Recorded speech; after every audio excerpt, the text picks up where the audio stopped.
બ્રાહ્મણોની પરંપરાગત રીતે ઘેર ઉજવાય છે। આ ઘેરના દાંડિયામાં 4 વેદની 4 ધજાઓ અને નગારા સાથે આ ઉત્સવ અને ગામના તમામ છોકરાઓ, બ્રાહ્મણો અને ગામના તમામ લોકો આ ઘેરની અંદર દાંડિયા રમવા માટે જોડાય છે અને આ ઉત્સવ ઉજવાય છે।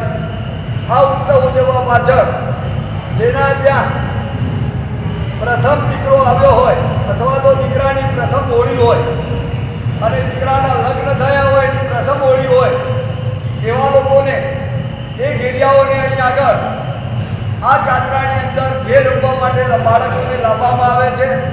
એમને કંકુ, ચોખા, ફૂલથી બાળકોને વધાવવામાં આવે છે અને આ ઉત્સવ અનેરી રીતે ઉજવાય છે।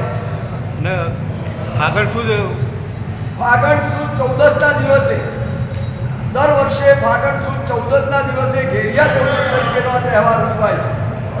આની સાથે અમારા તમામ નગરના ભૂદેવો આ કાર્યક્રમની અંદર એમના સાથ અને સહકારથી અને ગામના નગર લોકોના સહકારથી આ ઉત્સવ ઉજવવામાં આવે છે। હું અશોકભાઈ હરિકૃષ્ણભાઈ ત્રિવેદી, હું હાલ વડનગરનો વતની છું। છેલ્લા 35 વર્ષથી અમદાવાદ રહું છું।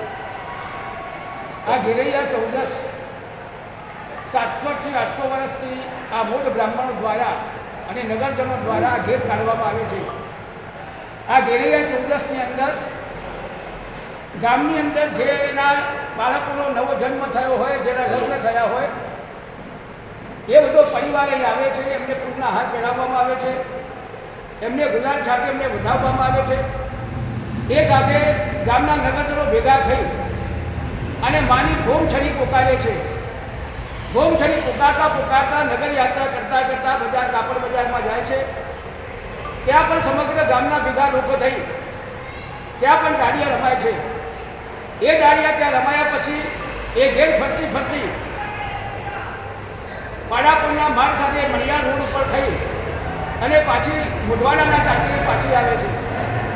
આ ઘેર અમારા વંશ પરંપરાગત વર્ષોથી ઉજવાય છે અને એના બધા સહભાગી ગ્રામજનો બને છે અને તેનાથી સમગ્ર ગામ આ ઉત્સવ ઉજવાય છે। અને 3 દિવસ આજે ઘેરૈયા ચૌદસ, આવતીકાલે હોળી અને પરમ દિવસે ધૂળેટી, આવી રીતે 3 દિવસો સમગ્ર જનતા ભેગી થઈને ઉજવે છે। નમસ્કાર અસ્તુ।